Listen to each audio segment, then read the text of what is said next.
हर बच्चे को हम कर मेहनत की हो। So hello my dear travellers, कैसे हैं आप सब? मुझे उम्मीद है कि मस्त होंगे, झकास होंगे, जैसे हमेशा ही रहते हैं, और एग्जाम की प्रिपरेशन में भी लगे होंगे। मगर आप बार बार सुन रहे होंगे सीयूटी सीयूटी सीयूटी, ये क्या है? तो इसीलिए आज निक्कू भैया लेकर आए हैं आपके लिए सीयूटी के ऊपर कि भैया इस जंगल में क्या क्या होता है, थोड़ा सा आपको बताया जाए। तो चलो फिर शुरू करते हैं ना। आपका चेहरा ऐसा ही होगा, ये क्या है ये सीयूटी सीयूटी? तो देखिए, सबसे पहले तो सीयूटी है क्या? तो सीयूटी एक कॉमन एंट्रेंस टेस्ट एग्जाम है जिसका नाम है कॉमन यूनिवर्सिटी एंट्रेंस टेस्ट। यानी कि अगर आपको यूनिवर्सिटीज में एडमिशन पाना है 12th के बाद, तो आपको यह एग्जाम देना पड़ेगा। हालांकि अभी सारे इंडिया के सारी यूनिवर्सिटीज से कनेक्टेड नहीं है, पर आपको पता होना चाहिए कि धीरे धीरे सब कनेक्ट हो ही जाएंगी, सब लोग डेवलपमेंट की ओर आगे ही जाते हैं। तो हमें अब अपनी तैयारी इसी हिसाब से करनी है। तो सीयूटी का फुल फॉर्म देखा जाए तो कॉमन यूनिवर्सिटी एंट्रेंस टेस्ट है, एक एग्जाम देना है यूनिवर्सिटी में एडमिशन के लिए। तो देखिए, फॉर एडमिशन इन यूनिवर्सिटी आपको यह एग्जाम देना पड़ेगा। अब ये कराता कौन है? जाहिर सी बात है, एग्जाम है तो कोई ना कोई कराएगा।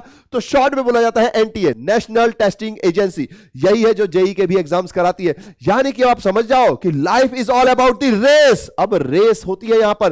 पहले के जैसा नहीं है कि कॉमर्स में जैसे मैं हूं, मैं बहुत सारी चीजों को नहीं जानता, जैसे कि जनरल नॉलेज है, इन सब में बहुत वीक हूं, लेकिन हमारा काम चल गया। पर अब इसके आने के बाद हर बच्चे को जनरल नॉलेज आनी चाहिए, क्योंकि लाइफ एक रेस बन चुकी है। जिसके मार्क्स ज्यादा आएंगे वो आगे बढ़ जाएगा। यहां पर यह नहीं है कि मैं जितना पढ़ रहा हूं उतने से काम चल जाएगा, 70% में भी आज कुछ ना कुछ हो जाएगा। नहीं, कुछ है जो आपसे लोग ज्यादा मेहनत कर रहे हैं, तो उनको वो कॉलेज, वो यूनिवर्सिटीज मिलेंगे जो आपके सपने में आते होंगे। तो आपको अगर अपने सपने पूरे करने हैं तो मेहनत करनी पड़ेगी। ठीक है, तो ये इसमें इंपॉर्टेंट पॉइंट है। एनटीए इसका एग्जाम कंडक्ट कराता है। अब चौथा पॉइंट जो इंपॉर्टेंट है, मैंने यहां पे लिख भी रखा है, क्योंकि हम क्लासेस लेकर जब आए थे वन शॉट के, तो मैंने वो हर टॉपिक पढ़ाया जो सीबीएसई ने मना कर दिया था। कई बच्चों ने कहा कि भैया ये मत पढ़ाओ, ये है नहीं, सीबीएसई में आ नहीं रहा, तो हम क्यों पढ़े? तब भी मैंने कहा था कि अभी टाइम है, अभी पढ़ लीजिए, क्योंकि मुझे पता है कि जाके आगे जाके ये काम आने वाला है। तो जिन लोगों ने भी उस टाइम पढ़ा होगा उनको थोड़ी सी राहत मिलेगी, क्योंकि भैया वो चैप्टर जैसे एनपीओ डिलीटेड है पर आ रहा है, टूल्स फॉर फाइनेंशियल स्टेटमेंट में चीजें जो डिलीटेड है वो आ रही हैं, क्योंकि यहां पर एनसीईआरटी का सिलेबस कवर किया जाएगा। तो जो भी चैप्टर्स आपने छोड़ दिए हैं भाई, वो पढ़ने पड़ेंगे। तो वो लोग जिन्होंने छोड़ दिए डरे नहीं, क्योंकि अगर पढ़ने भी पड़ेंगे तो पढ़ लेंगे। अभी मैं आपको एग्जाम डेट भी दिखाऊंगा, तो इतना टाइम होगा कि एग्जाम जब आप दे देंगे बोर्ड के, उसके बाद भी आप उसको कवर कर सकते हैं। और फिर सीयूटी वाला हम आपके लिए क्लासेस लेकर आएंगे, उसके कोर्सेज भी लेकर आएंगे, तो आपको पता चल ही जाएगा, उसमें भी कवर कराएंगे। साथ तो हम किसी का छोड़ेंगे नहीं। मगर जो भी फर्स्ट मूवर एडवांटेज को समझते हैं उनके पास एडवांटेज तो है। पर इंपॉर्टेंट पॉइंट ध्यान रखिएगा कि एनसीईआरटी का सिलेबस है। तो वो बच्चे जो अभी बोर्ड की तैयारी कर रहे हैं, हो सके तो प्लीज एनसीईआरटी की बुक के क्वेश्चंस कर लीजिए, उसके पीछे के एमसीक्यूज कर लीजिए। वो आपको बहुत ज्यादा बेनिफिट्स देंगे सीयूटी में। और सीयूटी इंपॉर्टेंट है यूनिवर्सिटी में एडमिशन के लिए। ठीक है, तो आप स्मार्ट स्टडी कर सकते हैं, समझे? फिर एलिजिबिलिटी, जाहिर सी बात है 12th पास चाहिए, है ना?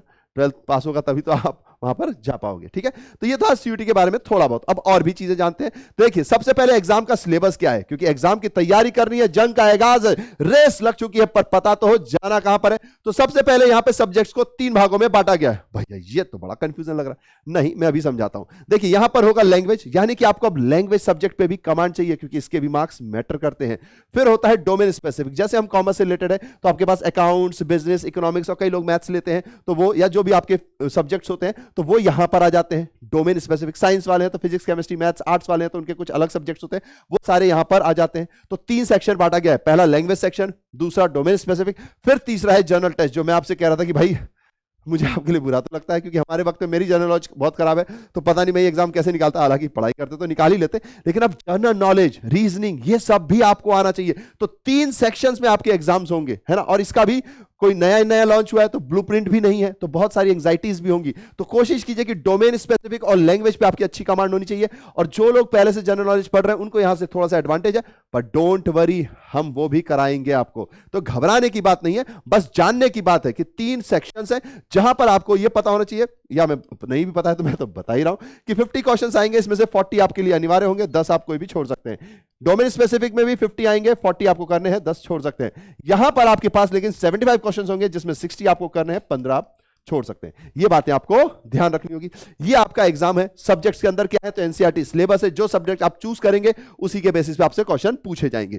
देन एग्जाम की डेट क्या है? तो मई 21 से मई 31। मैंने अभी आपको बताया, जिन्होंने वो चैप्टर छोड़ भी दिए हैं तो भाई हम तो आपका साथ नहीं छोड़ेंगे ना। तो आपके 31 अगस्त तक 31 क्या बोलते हैं मार्च तक सब कुछ खत्म हो जाएगा।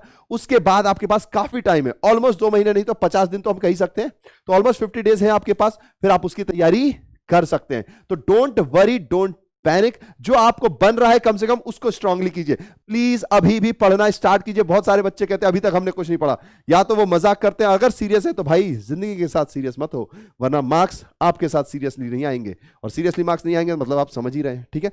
नाउ इसमें एग्जाम डेट्स आपकी ये है, और इन्होंने फिर कहा है कि भैया अगर मान लीजिए कुछ ऊपर नीचे हो गया, 1-2 दिन इधर उधर कुछ भी सिचुएशन आ गई, तो रिजर्व डेट्स भी रखी है जून 1 से जून 7 की, वहां पर 1-2 दिन ऊपर नीचे एडजस्ट हो जाएंगी। तो ये आपकी एग्जाम की डेट है, ये आपके पास एग्जाम का सिलेबस है, सब पता चल गया। अब भैया जी एग्जाम फॉर्म क्या है, तो मोस्टली कोशिश ये है कि चांसेस जो मतलब जो सुनने में आया है, जो पता है कि फर्स्ट वीक ऑफ फरवरी में आ ही जाएगा, अगर ना भी आए तो फरवरी में तो आ ही जाएगा, इसके लगभग 100% चांसेस हैं।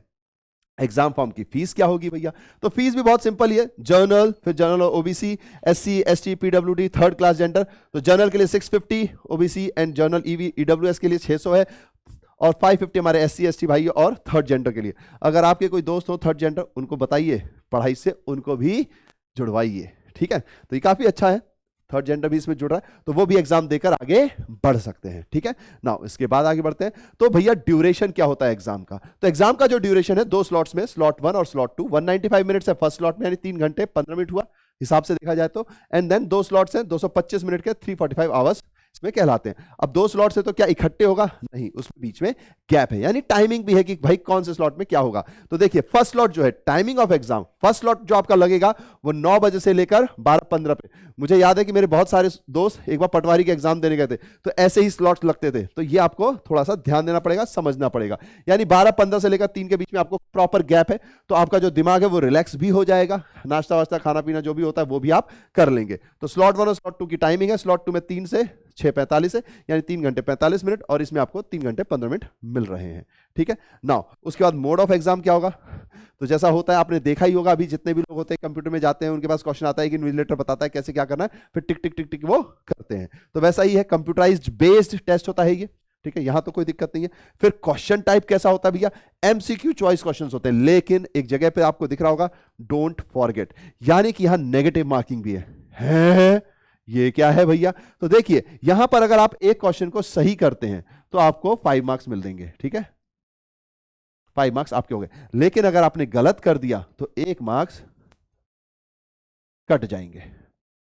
ये है नेगेटिव मार्किंग, यानी कि आपको अच्छी नॉलेज तो चाहिए ही चाहिए, स्पेसिफिक नॉलेज भी चाहिए। पता चला ऊपर ऊपर से पढ़कर गए, आपको लगा ये सही है वो सही है, कंफ्यूजन में गलत करके आ गए, तो मार्क्स कट भी जाएंगे। तो आपको कॉन्फिडेंस भी चाहिए पड़ेगा, कोई भी आंसर टिक करने से पहले। कॉन्फिडेंस कब आता है, जब जमकर मेहनत की हो। तो भाई रेस है ये, मूवी में कहा गया था लाइफ इज अ रेस, अब एक तरीके से पढ़ाई इज अ रेस हो गई है कि जो ज्यादा मेहनत करेगा, ज्यादा स्पेसिफिकली पढ़ेगा, वही आगे बढ़ेगा, उसी को वो खूबसूरत सी यूनिवर्सिटी मिलेगी जिसके वो सपने देखता था। तो हमको भी मेहनत करनी है। देखो अगर पढ़ाई, जैसे स्पोर्ट्स स्टार है, आप उनसे सीखते हैं कितनी मेहनत करते हैं, मूवी स्टार्स है वो कितनी मेहनत करते हैं अपनी मूवीज के लिए, हम पढ़ाई के स्टार्स हैं तो हम पढ़ाई में मेहनत करेंगे ना यार, है कि नहीं। तो चलिए फिर सीयूटी के बारे में ये बेसिक नॉलेज थी, फिर और भी चीजें जैसे जैसे आएंगी हम आपको बताते जाएंगे।